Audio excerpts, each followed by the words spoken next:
Assalamualaikum, salam sejahtera. Halo semuanya, kita lanjutkan kembali pembahasan kita mengenai metode penyelesaian SPL.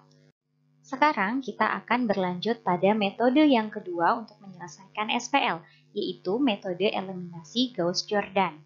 Nah, sebetulnya metode ini merupakan metode penyempurnaan dari metode sebelumnya, yaitu eliminasi Gauss. Langkah-langkah pada metode ini, yang pertama, tuliskan matriks yang diperbesar dari SPL yang akan dicari solusinya, kemudian lakukan OBE pada matriks tersebut sehingga bentuknya berubah menjadi eselon baris tereduksi. Nah, di sini perbedaan dengan eliminasi Gauss. Kalau eliminasi Gauss itu hanya sampai bentuk eselon baris saja, sedangkan untuk eliminasi Gauss-Jordan itu dilakukan OBE sampai bentuknya menjadi eselon baris tereduksi. Nah, langkah terakhir, ubah matriks eselon baris di langkah 2 menjadi SPL kembali, dan kemudian tentukan solusinya. Sebagai contoh, misalkan tentukan solusi dari SPL berikut. Sama seperti sebelumnya, kita tuliskan terlebih dahulu matriks yang diperbesarnya, lalu kita OBE matriks ini. Nah, di sini sama, kita punya entry pertamanya itu 0, kita tukar baris pertama dengan ketiga, kita peroleh sebagai berikut. Lalu kita sekarang sudah punya entry pemukanya, itu adalah 1 di baris pertama. Nah, sekarang di posisi di bawahnya kita harus ubah menjadi 0. Nah, kebetulan baris ketiga sudah 0, jadi kita hanya perlu mengenolkan yang baris kedua ini ya. Nah, kita lakukan R2 dikurang 2 R1, kita peroleh sebagai berikut. Di baris kedua sudah ada, entry pemukanya adalah 5. Karena kita ingin ubah menjadi satu utama, maka kita usahakan ini menjadi angka 1, lalu kita kalikan R2 dengan 1/5, kita peroleh matriksnya seperti ini. Nah, sekarang kita sudah punya entry pemukanya itu 1 ya, 1 utama. Kita sudah punya 1 utama di baris kedua, lalu kita ingin mengenolkan selainnya. Jadi, matriks eselon baris reduksi selain 1 utama di kolom tersebut haruslah 0 ya, yang lain itu harus 0 entry yang lain. Jadi kita ingin mengenolkan min 1 dan 2 ini dengan patokan si 1 ini, si R2 ya. Maka kita lakukan sekaligus, di sini boleh, karena operasinya sejenis ya. Maka kita peroleh seperti ini. Nah, sekarang kita sudah punya entry pemuka di baris pertama dan kedua. Selanjutnya di baris ketiga, kita punya entry pemukanya ini 1 ini ya, entry pemukanya atau 1 utamanya. Dan sudah merupakan angka 1, sehingga kita punya 1 utama. Lalu sekarang kita ingin mengenolkan ini ya, mengenolkan selain 1 utamanya dengan patokan si 1 ini yang baris ketiga. Kita lakukan kembali langsung sekaligus, maka kita peroleh seperti ini hasilnya. Nah, langkah selanjutnya kita perhatikan matriks eselon baris reduksinya. Kita punya setiap kolom pada matriks A-nya itu punya 1 utama ya. Di sini ada 1 utama, kolom pertama, kolom kedua maupun kolom ketiga. Nah, itu kita lihat ini adalah ciri bahwa SPL yang kita punya itu mempunyai solusi tunggal ya. Di sini kita langsung bisa membaca solusinya, yaitu X-nya itu 0, kita peroleh Y-nya itu 1 dan Z-nya itu 2. Sehingga solusi dari SPL yang kita punya itu adalah satu vektor, yaitu 0, 1, 2.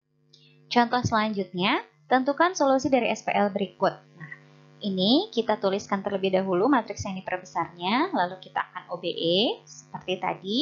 Kita punya 1 utamanya sudah merupakan angka 1 ya, maka kita ingin mengenolkan 2 entry di bawahnya. Kita lakukan sekaligus, kita nolkan dengan patokan R1 ya, dua-duanya R2 maupun R3 diubah dengan patokan R1. Nah, maka kita peroleh hasilnya adalah sebagai berikut matriksnya. Selanjutnya, kita punya entry pemuka atau 1 utama pada baris kedua itu adalah ini, ada di kolom ketiga ya. Di sini kita punya dan sudah merupakan angka 1, jadi 1 utama. Lalu selanjutnya kita akan mengenolkan selainnya pada kolom ketiga ini, karena ada entry pemuka atau 1 utama, selainnya itu haruslah 0. Jadi min 1 dan min 2 akan dienolkan dengan patokan si 1 ini di baris kedua. Maka kita lakukan sekaligus, R1 dan R3 diubah dengan patokan R2 ya, dengan tujuan ini harus 0, ini harus 0. Maka kita punya hasilnya adalah sebagai berikut. Nah, ini sudah merupakan matriks eselon baris reduksi. Kita perhatikan di sini ya, entry pemuka atau satu utamanya itu adalah 1, lainnya 0. Lalu di sini baris kedua ini adalah 1, lainnya sudah 0. Nah, selanjutnya kita perhatikan di sini pada matriks eselon baris reduksi yang kita peroleh tadi, ada kolom yang tidak punya satu utama ya. Kolom dari matriks koefisien ini, matriks yang sebelah kiri saja, kita perhatikan kolom kedua dan kolom keempat itu tidak punya entry pemuka atau satu utama. Satu utama hanya terletak pada kolom pertama dan kolom ketiga. Nah, ini adalah ciri bahwa SPL yang kita punya itu merupakan SPL yang punya solusi banyak ya, tak hingga banyaknya. Nah, lalu kita peroleh, kita ubah lagi menjadi SPL ini, matriksnya kita ubah menjadi SPL. Ini merupakan SPL yang ekuivalen dengan SPL yang awal. Di sini kita punya ternyata ya sama seperti tadi. Di sini ada dua buah variabel bebas yaitu B dan D. Jadi A-nya bergantung pada B dan D, juga C-nya bergantung pada D. Kita misalkan B-nya S dan D-nya T sehingga solusi yang kita punya itu sebagai berikut. Ini adalah solusi yang tak hingga banyaknya. Setiap S dan T yang kita punya, kita bisa ganti dengan bilangan apapun, bilangan real, kita punya satu vektor gitu ya. Jadi vektornya akan banyak sekali yang memenuhi SPL yang awal tadi. Sebagai bahasan terakhir dari subbab ini, kita akan berkenalan dengan SPL homogen. SPL homogen adalah SPL dengan konstanta pada setiap persamaannya itu 0. Sehingga sistem yang kita punya menjadi AX sama dengan 0. Di sini kita punya vektor konstantanya, B-nya itu adalah 0. Sebagai contoh, kita punya SPL berikut. Nah, perhatikan di sini pada ketiga persamaan itu di sebelah kanannya itu sama dengan 0 ya. Jadi konstantanya sama dengan 0. Kalau kita tuliskan matriks yang diperbesarnya itu adalah sebagai berikut. Nah, di sini kolom paling kanan ini itu 0 semua ya.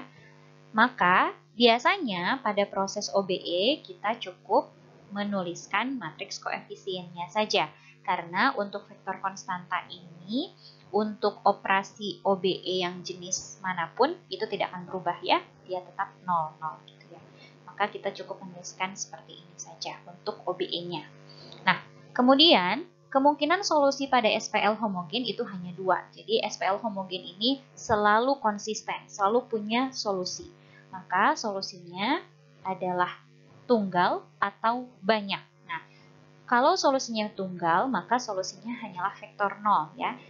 Kita bisa lihat di sini minimal X, Y, dan Z yang memenuhi ketiga persamaan ini adalah vektor 0 ya. Jadi X-nya 0, Y-nya 0, Z-nya 0 ya. Makanya SPL homogen itu selalu konsisten karena paling tidak ada vektor 0 yang memenuhi semua persamaan pada SPL yang kita punya.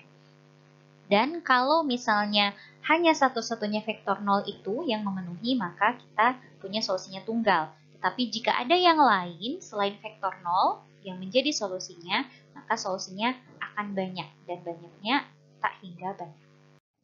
Sampai di sini pembahasan kita untuk subbab 2.2 ini. Tetap semangat belajar.